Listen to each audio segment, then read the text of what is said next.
அனைவருக்கும் வணக்கம். Gold medals Hindi guides வழங்கும் கற்க கசடற நிகழ்ச்சிக்கு தங்களை வரவேற்பதில் பெருமகிழ்ச்சி அடைகின்றேன். தாங்கள் தொடர்ந்து அளித்து வரும் ஆதரவுக்கு எனது உளமான நன்றியை உரித்தாக்கிக் கொள்கின்றேன். सबको नमस्कार. गोल्ड मेडल्स हिंदी गाइड्स प्रस्तुति कक्क कसडर कार्यक्रम पर आप सबका स्वागत है. आप जो बराबर सहयोग दे रहे हैं उसके लिए हार्दिक धन्यवाद समर्पण करता हूँ. आज का कार्यक्रम है, शीर्षक है साहित्य लहरी. साहित्य लहरी. इस साहित्य लहरी में आज प्रेमचंद की कुछ रचनाओं के बारे में हम देखने वाले हैं. उनका प्रमुख प्रसिद्ध उपन्यास है गबन. आज गबन के बारे में हम विचार करेंगे. खासकर प्रवीण दक्षिण भारत हिंदी प्रचार सभा के प्रवीण पूर्वाध परीक्षा देने वाले छात्रों के लिए ये बहुत उपयोगी साबित होगा. இன்றைய தலைப்பு சாகித்ய லஹரி என்னும் தலைப்பாகும். இதை முன்னிட்டு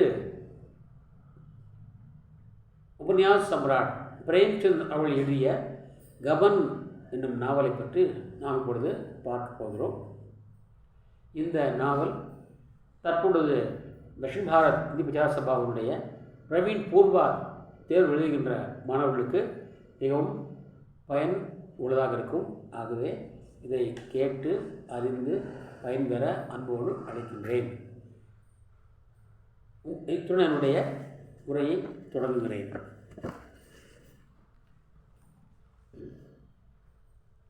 गबन उपन्यास मुंशी प्रेमचंद. संक्षिप्त कथावस्तु சுருக்கமான கதை சுருக்கம். கபன் கபன் என்றால் திருட்டு நடத்தம், சோரி, திருட்டு. रमानाथ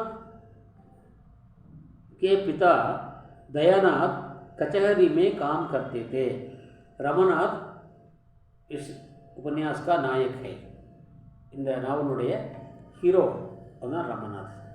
அவன் தந்தையார் கோர்ட்டில் வேலை பார்த்தார். कचहरी में काम करते थे. कचहरी कोर्ट में काम करते थे, अदालत में काम करते थे. वे नेक व ईमानदार थे. वे नेक व ईमानदार थे. அவர் நாணயமுள்ளவர், நேர்மையானவர். நேர்மையானவர் மற்றும் நாணயமுள்ளவர். ரிஷ்வத் நஹி லேத்தே தே. லஞ்சம் வாங்க மாட்டார். ரிஷ்வத் நஹி லேத்தே தே. லஞ்சம் வாங்க மாட்டார். घर का संभालना मुश्किल रहा.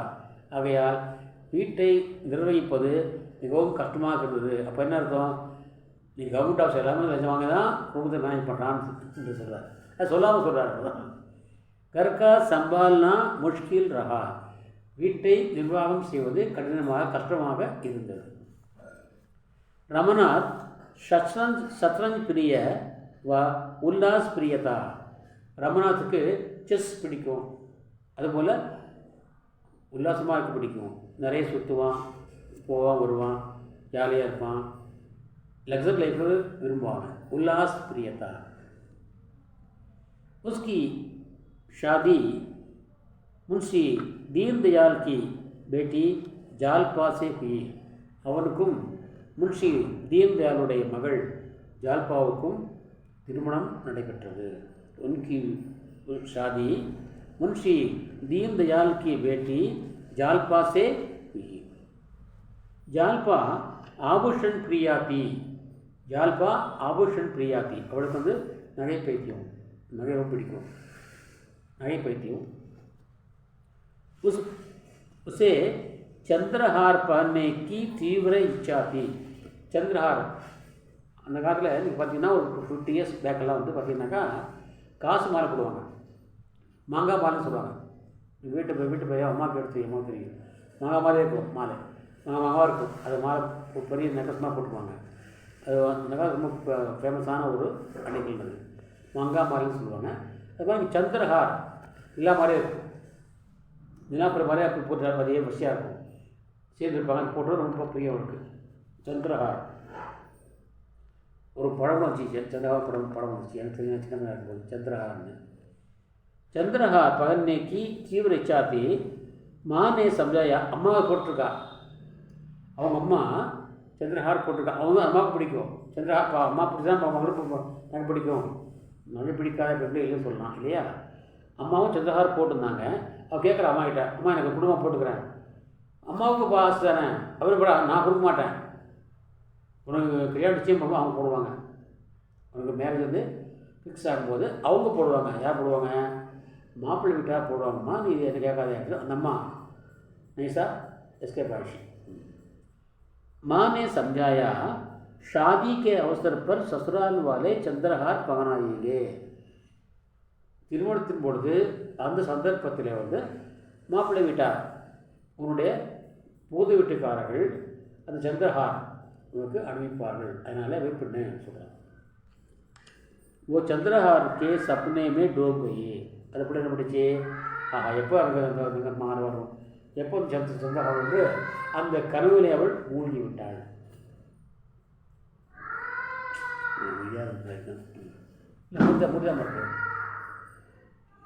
दयानाथ ने शादी में अपने हैसियत से अधिक खर्च कर डाला.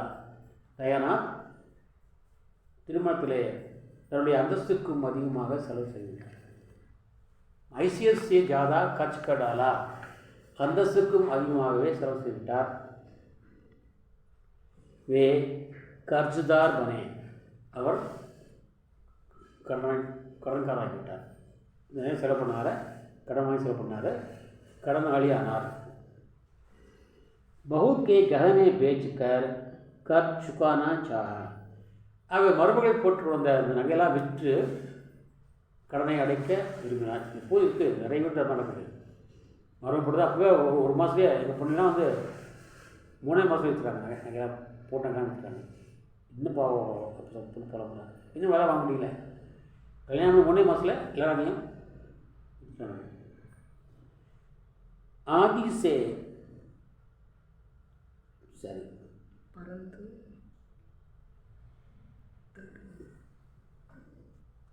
परंतु रमानाथ तैयार नहीं था.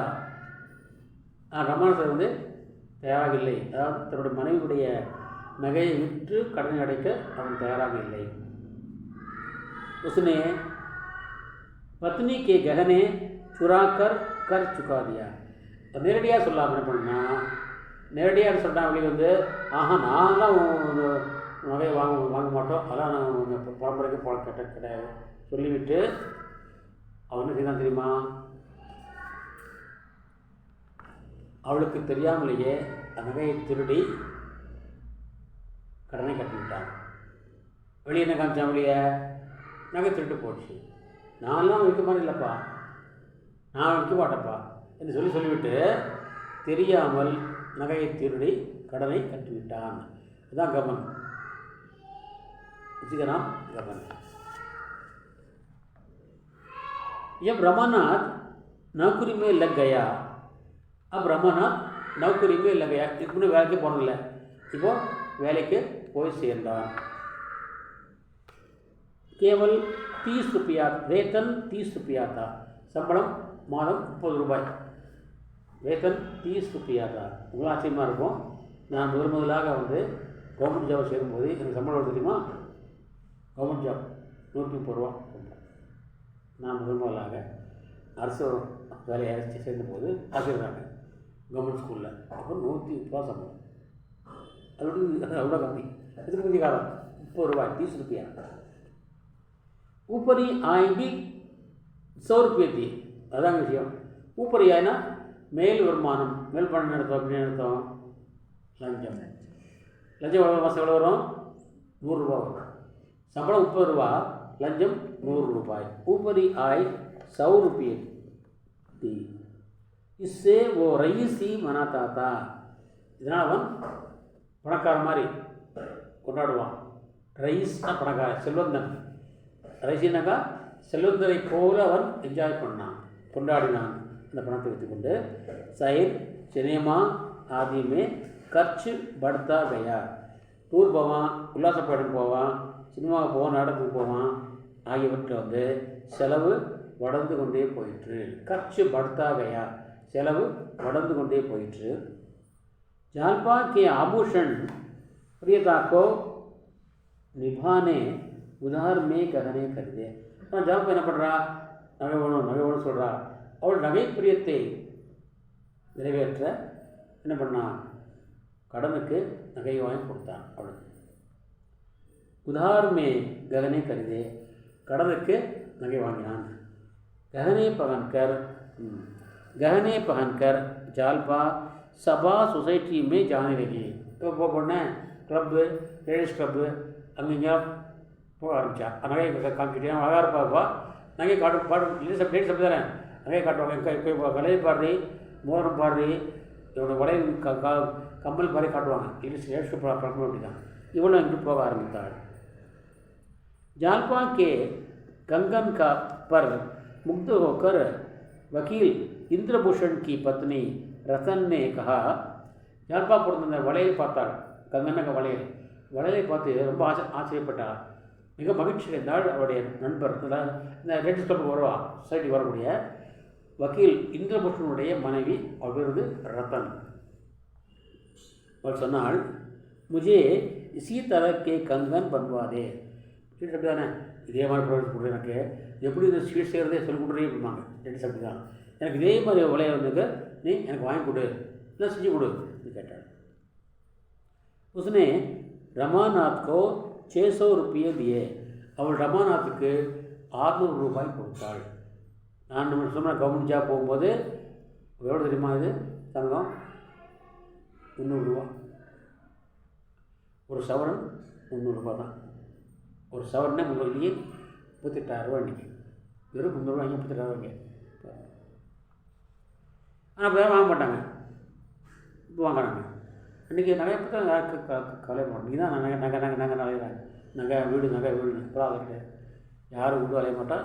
இதே கிடையாது, இந்த ரியல் எஸ்டேட் பிஸ்னஸ் கிடையாது, நகை கிடையாது. ரமாநாத் கோ 600 रुपये दिया. அனுப்புனா இங்கே வந்து பார்த்து அவளோட ஹஸ்பண்டை பார்த்து, இந்தாங்க எனக்கு கொஞ்சம் இதே மாதிரி வாங்கி கொடுக்க சொல்லி 600 ரூபாய் கொடுத்தாள். ஜவுஹரி ने पिछले कर्ज के लिए रुपये रख लिए. இவன் என்ன பண்ணால் அதை கொண்டு போய் கொடுத்தான். யாரிடம் கொடுத்தான்? ஏற்கனவே வாங்கினான் இல்லையா, நகை வாங்கினான் இல்லையா, அவனுக்கு கொடுத்து இதே மாதிரி வாங்கி பண்ணி கொடுங்க எனக்கு வக்கீலமாக கேட்குறாங்க. அவனும் பண்ண தெரியுமா, நீ ஏற்கனவே கடன் வாங்கியிருக்க, என்ன பணம் தராமல் இருக்க, இந்த பணத்தை வந்து அதுக்கு வச்சுக்கிறேன் போன்ட்டான். யார்? அந்த நகை வியாபாரி. ஜவுஹரினே பிச்சிலே கர்ஜுக்கு ஆல்ரெடி வாங்கின கடன் இல்லையா, அந்த பணத்தை வச்சுக்கிட்டான். புதுசாக வந்து ரத்தனுக்கு நகை வாங்க செய்து தரவில்லை. और नए कंगन देने से इनकार किया. புதிய வளையை கொடுக்க அவர் மறுத்தான். கொடுக்க முடியாத போராட்டான், சிக்கிட்டான். कंगन के लिए रतन का तकाजा बनने लगा. அந்த பொண்ணு சும்மா போலாம், எப்படா அவர் பார்த்துட்ருக்கா, என்ன பாச்சு பணம் கொடுத்து என்னாச்சு ஆயிடுச்சு அவருடைய தொந்தரவு அதிகமாக ஆரம்பித்தது. தக்காதான் தொந்தரவு. அந்த நாங்கள் வளையல் கேட்டு ரத்தனுடைய தொந்தரவு வந்து அதிகமாக ஆரம்பித்தது. एक दिन रमानाथ ने दफ्तर का पैसा अपनी जेब में रखा था. அவனுக்கு என்ன வேலைனாக்கா பில் காட்டுற வேலை. அப்போல்லாம் ஒரு போஸ்ட் உண்டு, பில் காட்டணும். எப்படி கவுன்சிலர் சொல்லலாம், கவுன்சிலர் அன்றைக்கி உண்டு. ஒவ்வொரு வார்டுக்கு ஒரு ஆளை போட்டிருப்பாங்க. அன்றைக்கி அதுன்னு ஒரு வேலை வச்சு அந்த காலம் வச்சுருந்தாங்க. ஒவ்வொரு வார்டுக்கு ஒரு ஆளை போட்டிருப்பாங்க. அவன் வீட்டுக்கு வருவான். வீட்டுக்கு வந்து வரி, சொத்து வரி, வீட்டு வரி, எல்லா வரியும் வாங்கிட்டு போவாங்க. இப்போ நாங்கள் என்ன பண்ணுறோம், அங்கேயே போய் கட்டுறோம். இங்கே போய் முனிசிபாலிட்டிக்கு போய் நராஜ் போய் கட்டுறோம். அப்படி அப்படிக்காக அவனே நேரடியாக வருவாங்க, வீட்டுக்கே வருவாங்க. வந்து வாங்கிட்டு ரசீது பக்கம் கொடுத்து போடுவாங்க. ஈவினிங் ஆனால் கொடுப்போம் இந்த பணத்தை முனிசிபாலிட்டியில் கட்டணும். இவங்க அந்த பில் கட்டுற பேர் இப்போ அந்த போஸ்ட் எடுத்துகிறாங்க. அந்த பில் கட்டுற வேலையில் வந்து அவன் ஈவினிங் போயிட்டு ஈவினிங் வந்தான். அந்த பணத்தை பேக் வச்சுருக்கான். வீட்டுக்கு வந்து கொஞ்சம் ஃபீஸ் ஆகிட்டு வீட்டுக்கு ஆஃபீஸ் போகலான்னு வந்தான்.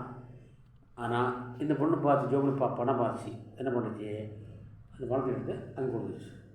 மடிச்சா रमानाथ ने दफ्तर का पैसा अपनी जेब में रखा था. ஆஃபீஸ் பணத்தை தன்னுடைய பாக்கெட்டில் வைத்திருந்தான். वो कहीं बाहर गया था. அவன் இங்கே வெளியே போயிருந்தான். उस समय जालपा ने रतन को रुपया वापस कर दिया. फिर जालपा என்ன பண்ணா, அந்த பணத்தை எடுத்து, என்னம்மா சொத்து தாங்க முடியல, நான் ரத்த வலையெல்லாம் ஒன்றும் இல்லை, இந்த காசு வாங்கி சொல்லி அந்த பணத்தை ரத்தனிடம் கொடுத்து விட்டாள். யார்? ஜால்பா, ரமாநாதனுடைய மனைவி. கதை புரியுதில்ல? சரி. ये बात जानकर रमानाथ तड़प उठा. இந்த விஷயம் பார்த்த ரமாநாத் துடித்தான். ஐயோ, ஆஃபீஸ் போய் கட்டியாகணும், என்ன கட்டியாகணும், கட்டினா பிடிச்சிக்குவாங்களே. तड़प उठा. लाचार होकर रातों रात सारी बातें चिट्ठी में जालपा को बता दी.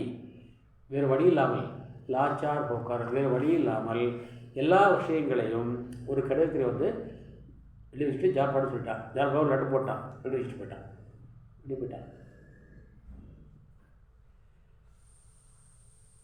लज्जावश वो बिना टिकट लिए कलकत्ते की गाड़ी में चढ़ बैठा.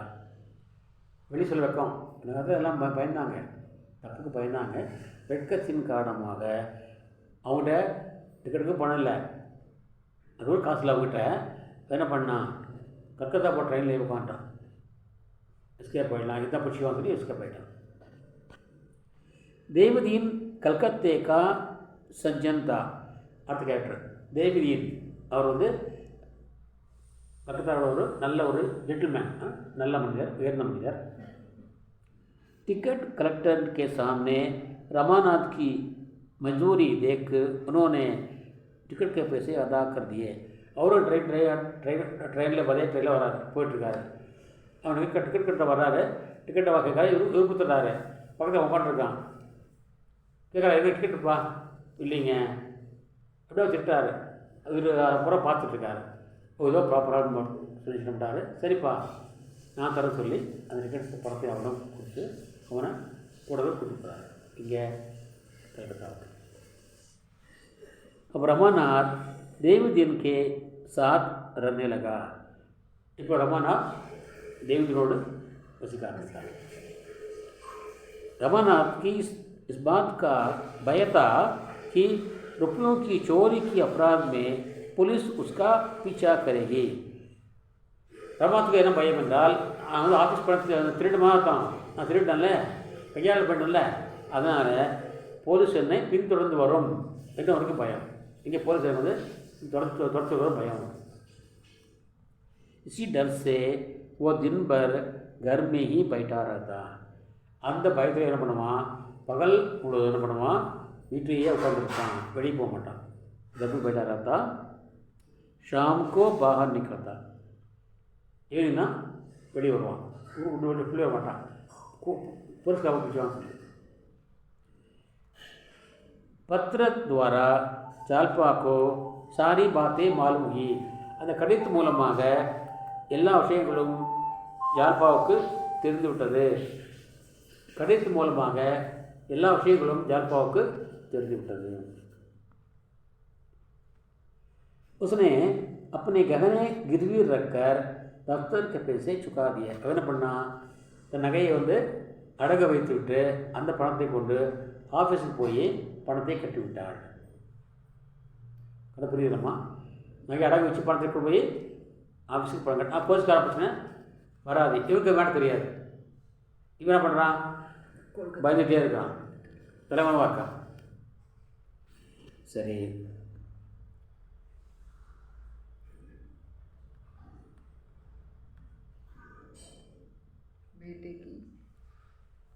बेटी की मजबूरी जानकर जालपा के पिताजी ने उसे अपने घर बुलाया. அப்பா என்ன பண்ணுவார், ஜால்பாவோட அப்பா, என்னடா மாப்பிள்ளை எங்கேயும் போயிட்டாரம்மா, நம்மளுக்கு தனியாக என்ன பண்ணணும், எங்கள் வீட்டுக்கு வாமா அப்படின்னு கூப்பிட்றாங்க. நான் வரமாட்டேன், நான் வந்து கேள் வந்து அங்கே என்னுடைய கடன் விட்டால் வாழணும், அங்கே வந்து எனக்கு அவமானமாக இருக்கும், எல்லோரும் இது பண்ணுவான்னு சொல்லிட்டு நான் வரமாட்டேன்ப்பா, வாழ்வோ சாவோ நான் வந்து இங்கே இருக்க சொல்லி அவள் வர மறுத்து விட்டாள். இங்கே வர்றதுக்கு, அப்பா வீட்டு போகிறதுக்கு மறுத்து விட்டாள். परंतु मानिनी जालपा ने मायके जाने से इनकार कर दिया. ஆனால் மானமுள்ள ஜால்பா தாய் வீட்டுக்கு போக மறுத்து விட்டார். நான் வரமாட்டேன். रतन की सलाह पर जालपा ने अखबार में शतरंज का नक्शा छपवा कर विज्ञापन दिया कि इसका हल जो करेगा उसे 50 रुपया का पुरस्कार दिया जाएगा. நீங்கள் பார்த்துருப்பீங்க. இப்போ இதில் ஜமனை வரவரில் போடுறப்போ குறுக்கள் போட்டி போடுறாங்க. குவிஸ் போடுவாங்க. இதில் போடுவாங்க. இங்கிலீஷ் இதில் போடுவான், ஹிந்துவில் போடுவான், இதில் அப்புறம் செஸ் போடுவான். ஒரு செஸ்ஸு படம் போட்டு சால்வ் பண்ண போடுவான். பார்த்துருக்கீங்களா நீங்கள்? இது இப்போ நம்ம வரவரில் போடுறான், குறுக்கிட்டு போட்டி போட்டு போடுவான். அது பணம் தருவான். என்ன பண்ணுறதுன்னு ஐடியா கொடுக்குறான். என்ன பண்ண பேப்பரில் வந்து இந்த அவனுக்கு இது பிடிக்கும் இல்லை, செஸ் பிடிக்கும் இல்லையா, செஸ்ஸை வந்து போட்டுவிட்டு அப்போல்லாம் டெய்லி வரும். 2 பேப்பரில் டெய்லி வரும். செஸ் ஒன்று இப்போ கட்டை போட்டு சால்வ் பண்ணால் பணம் வரும்னு சொல்லி போடுவாங்க. அதை பசங்களாம் பண்ணுவாங்க. நான் கூட பண்ணியிருக்கேன். பணம் வந்து வாங்கியிருக்கேன். அந்த மாதிரி ஏற்படாத எத்தனை ஐடியா கொடுக்குறாங்க. இந்த மாதிரி பண்ணம்மா நீ பேப்பரில் வந்து இதை போட்டு இதை யார் வந்து சால்வ் பண்ணுறாங்களோ அவங்க வந்து 50 ரூபாய் பரிசு தரப்பு என்று அப்படி சொல்கிறாங்க. அப்படி ஆட் கொடுக்குறாங்க. இதில் எல்லா நியூஸ் பேப்பரும் கொடுக்குறாங்க. भाग्यवश रमानाथ उससे सफल हुआ. அவன் இப்போ பேப்பரை பார்த்தான். அடா அவங்க தான் பிடிக்க வச்சா செஸ் பிடிக்கும் இல்லையா, என்ன பண்ண சும்மா கொடுக்க என்ன பண்ண இதுவாக செஞ்சான் போட்டான். அதிர்ஷ்டவசமாக அவர்களே வெற்றி பெற்றான். சஃபல் ஹுவா வெற்றி பெற்றான். இப்போ பேப்பர் போடுவாங்கள்ல, ஜெய்சங்கர் பேப்பர் போடுவாங்க இல்லையா, வெற்றி பெற்றான். उस पर प्रसन्न होकर देवदीन की पत्नी ने 50 रुपये का पुरस्कार दिया और 50 रुपये बेट में दिया. அதை பார்த்து அவனோட ஒய்ஃப் என்ன பண்ணா, நான் அவனை பழம் தர்றேன் சொல்லி குருவை வச்சு சொல்லி ஆரம்பிச்சு சொல்லி ஒரு டீ கடை வச்சு கொடுத்தாங்க. இன்றைக்கி பாட்டு 100 ரூபாய் டிக்கெட் எடுக்கலாம். இன்றைக்கி டீயே 15 ரூபா. இன்றைக்கி நான் போடல 100 ரூபாய் கொடுத்து டீ கடை வச்சுப்பா சொல்லி அந்த அம்மா வந்து அவங்க பிள்ளைங்க இல்லை, அம்மாவுக்கு இருந்தாங்க 2 பிள்ளைங்க. அந்த பிள்ளைங்க வந்து விடுதலை பாடத்தில் வந்து இறந்து போயிடுறாங்க. இதே பிள்ளையாக வச்சுட்டு அந்த மரம் கொடுத்து டீ கடை வச்சுட்டாங்க. उन रुपयों से रमानाथ ने चाय की दुकान खोल ली. रुपया வச்சு रमानाथ டீ ஸ்டாலை ஆரம்பிச்சிட்டான். रमानाथ को ये पता ना था कि जालपा ने दफ्तर के रुपये चुका दिए. जालपा வந்து ஆஃபீஸ் பணத்தை கட்டிட்டாங்கிறது அவனுக்கு தெரியாது. इसलिए वो अब भी उसे अब भी पुलिस का भय था. அவனுக்கு இப்போவும் அந்த போலீஸ் இது பயம் இருந்தது. எப்போ அவனை பிடிச்சிக்கான பயமாக இருந்தான். पुलिस का भय था. एक बार पुलिस से इसका परिचय हुआ तो पुलिस ने रमनाथ के भय का अनुचित लाभ उठाना शुरू किया. ஒரு முறை போலீஸை பார்த்தான். போலீஸ் பார்த்த உடனே என்ன பண்ணான், ஓட ஆரம்பிச்சான். எப்பவுமே பாருங்கள், போலீஸ்கார மட்டும் கொஞ்சம் அப்படி தெரிஞ்சால் பிடிச்சிக்குவாங்க. எப்பவுமே போலீஸ்கார பிடிச்சோம்னா எப்போ கம்பௌண்ட் இருக்கணும். நம்ம கொஞ்சம் ஏதாவது கரெக்டாக கூட என்ன நாம் சாரம் பயப்படுவோம், போலீஸ்காரன் பயம் இருக்கும்.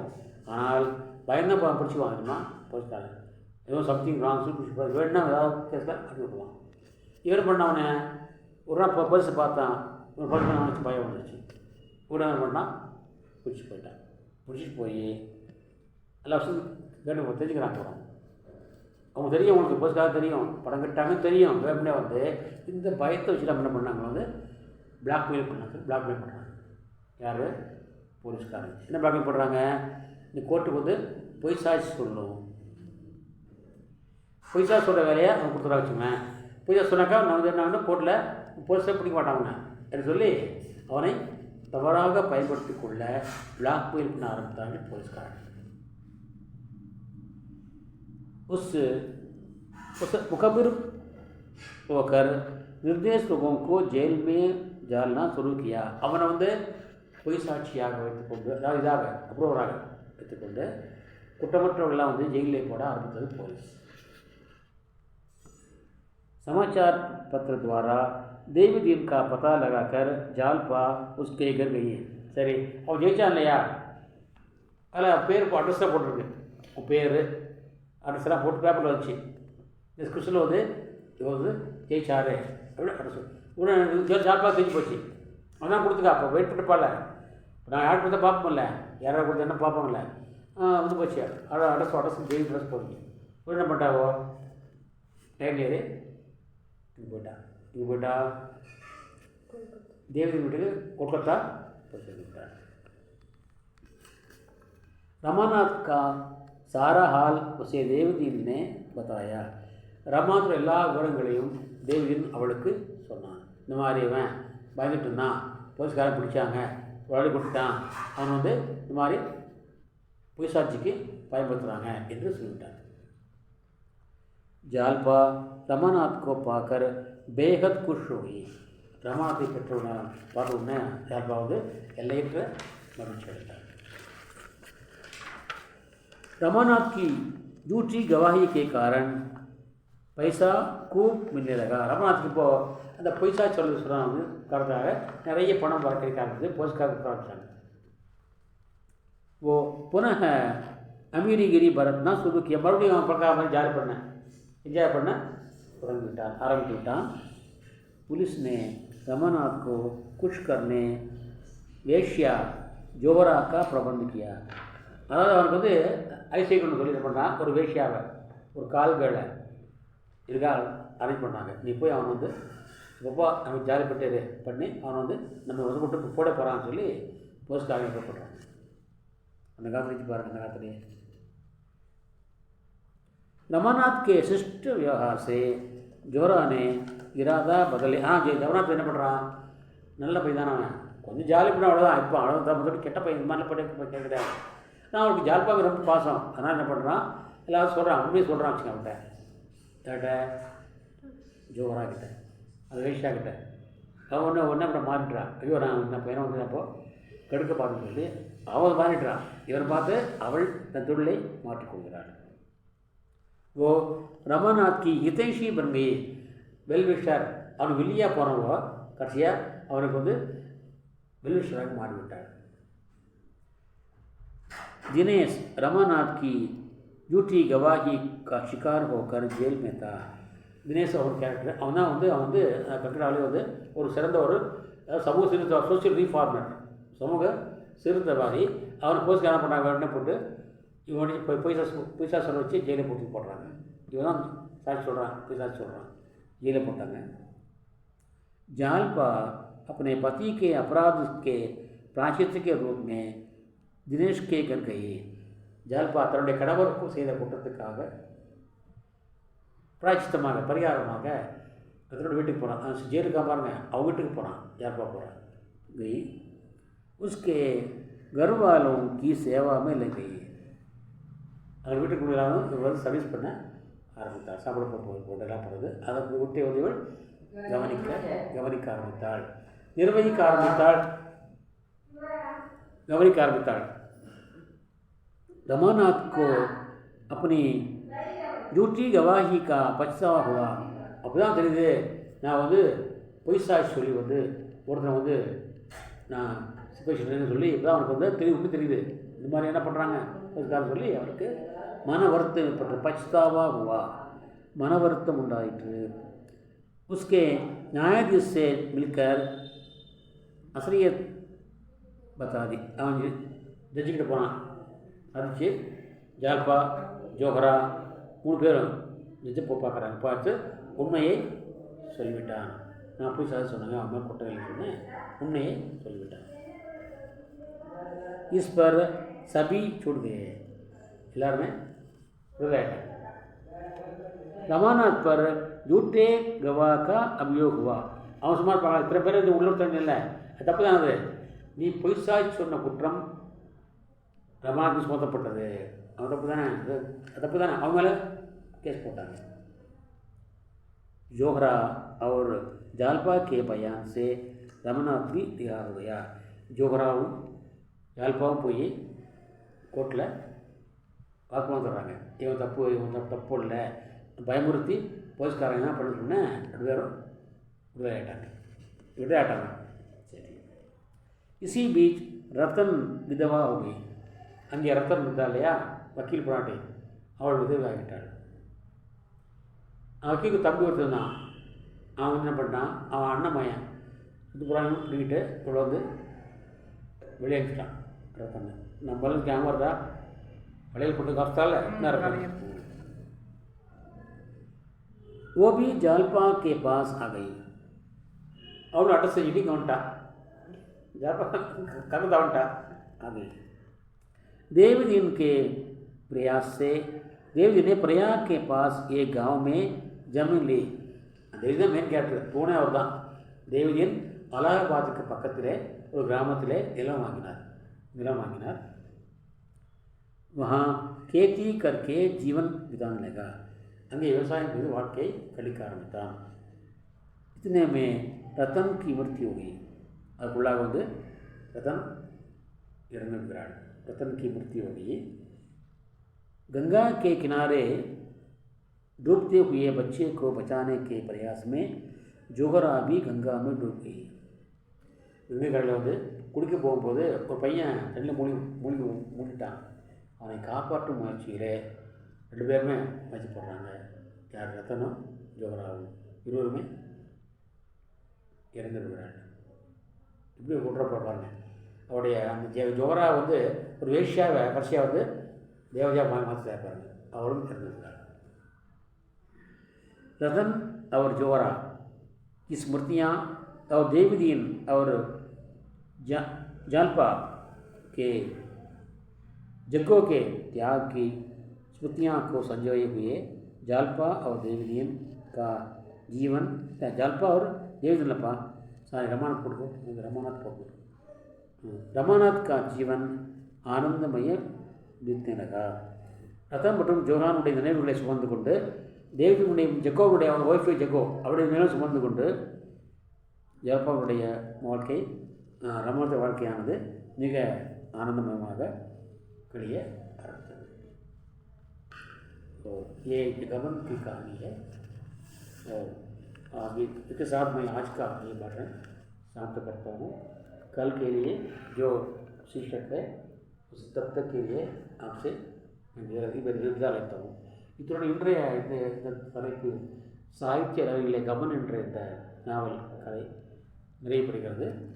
இத்துடன் நிறைய நிகழ்ச்சியை நிறைவு செய்கின்றேன். நாளைய நிகழ்ச்சியில் தங்களை சந்திக்கும் வரை விடைபெறுவது தங்களின் ஆர் சுந்தரராஜன். नंरी वणकम. तब तक के लिए आपसे विदा लेता हूँ. धन्यवाद, हार्दिक धन्यवाद. जय हिंद.